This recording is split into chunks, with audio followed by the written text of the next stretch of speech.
This is Give Yourself Some Leeway with me, your host, Eugene Lee. This podcast is dedicated to helping high achievers on the verge of burnout reclaim a healthier work-life balance without sacrificing their growth or success. As we come to the end of January, our focus for the month has been around goal setting and making sure that you choose a goal that will help you change for the better and grow in 2023. So far, we focus on getting clearer on your goals, getting that clarity and understanding that motivation alone is not enough for you to succeed. Today's focus is around creating a plan for your success so that you have everything in your corner, all the tools and all the support you need to make sure that you succeed in 2023.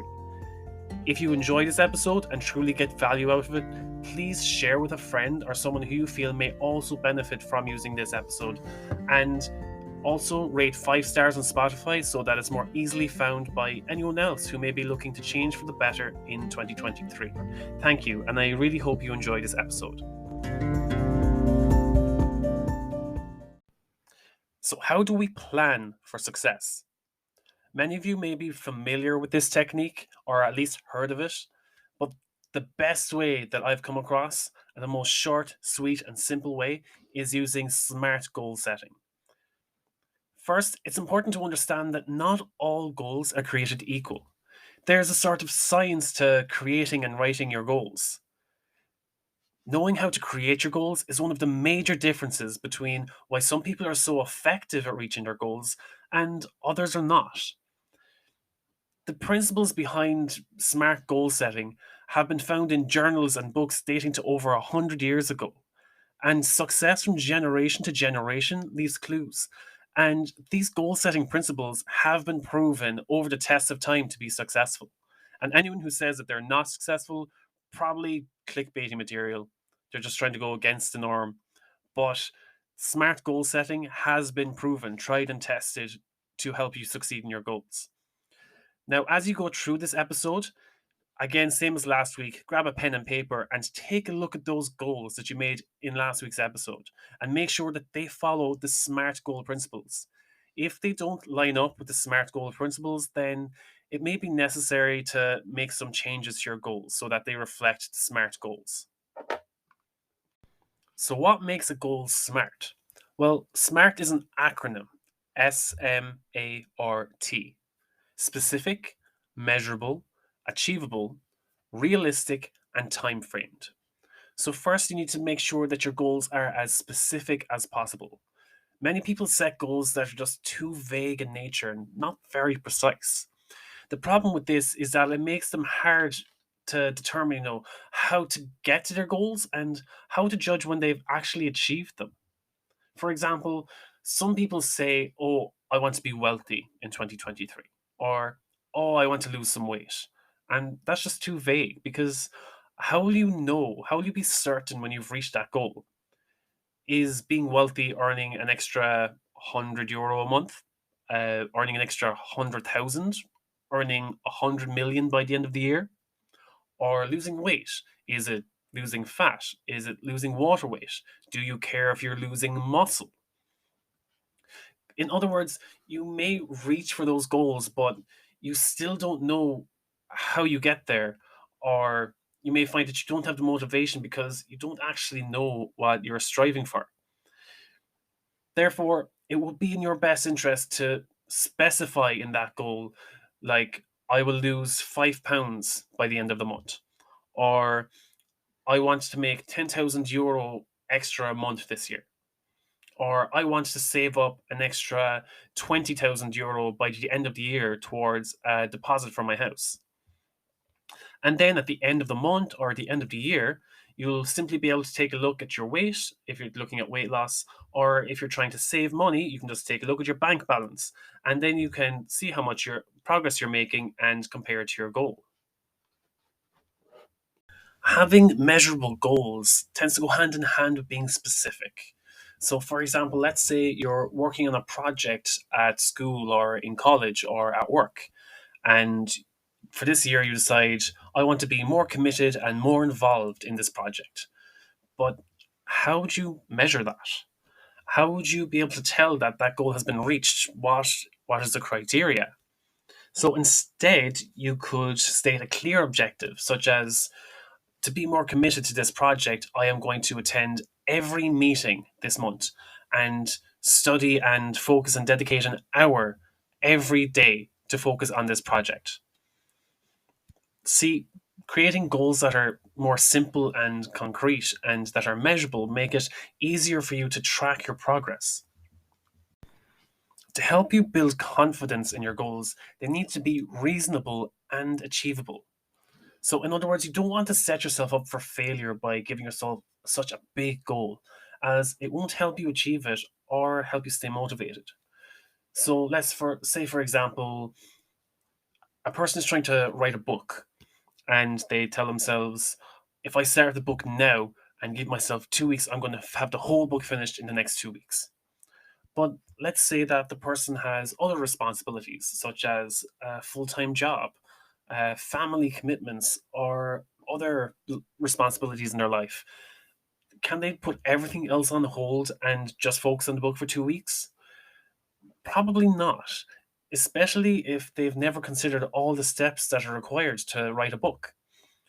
Instead, the person could take a look at their schedule and take all the steps required into account and say, okay, I will write the outline for my book this week. And then next week, I'm going to dedicate 2 hours per day for the whole week and see how I get on. Then reassess my schedule and see how much more that I have to go. Again, it may be that the person does finish the book in the 2 weeks because they get really inspired and motivated and they end up having more time in their schedule than they had anticipated. But it is better to go above and beyond on your tiny, more achievable, realistic goals and feel that win than it is to make a goal that is so big and so overwhelming that it's just not achievable and that would just demotivate you from wanting to continue. Another important aspect to consider when goal setting is that it needs to be realistic. Now, with that said, I am a big believer in having big visions and being imaginative and creating stretch goals. However, it is important that you understand your current capabilities and your current capacity when it comes to making these goals. For example, I have met someone who was tired of their day job and they just wanted to take it easy and quit and become a professional golfer. And of course, by all means, that's a great idea. But this person had never played golf in their life. They'd watched it sitting in the comfort of their sitting room, but they never actually played golf. And obviously, they're up against people who have been trained to be professional golfers for years, who are getting up and training at 4 a.m. every day, who live, breathe, and eat their sport, and they hone their talent for years on end. So, in terms of him quitting his job to become a professional golfer, that seems like a pretty unrealistic goal. So, when it comes to creating goals for ourselves, you don't want to demotivate yourself by creating something that is too drastic or unrealistic for you. It is important to honestly evaluate for yourself. Do you have the ability? Are you committed to make your goals a reality? Or are you going to do what it takes? Can you adjust your goals to make them more realistic? Again, the point here is to build confidence and not set yourself up for failure.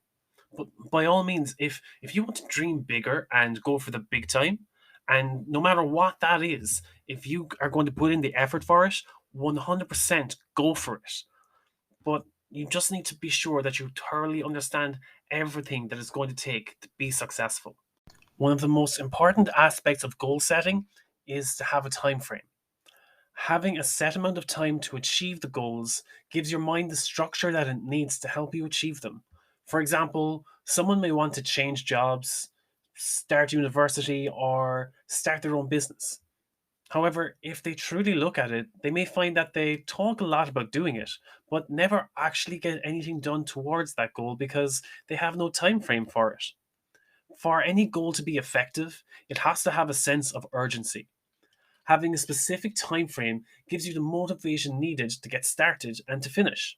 For example, for a person that wants to go back to school, they may set a deadline for themselves to register for classes or to seek financial aid.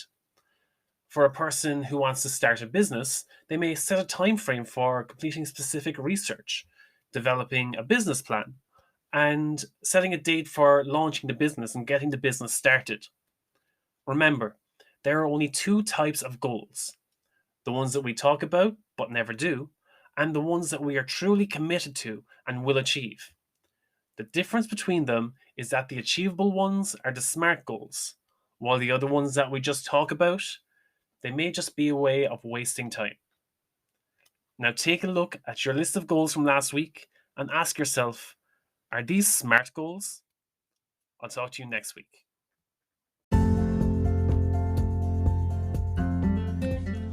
Well, I hope you liked this episode and I hope you found it helpful.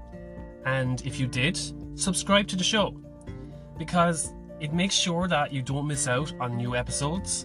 And it also helps me because it increases the rankings of the show a little bit, which of course makes it a little more easily found by other people who may like it just as much as you.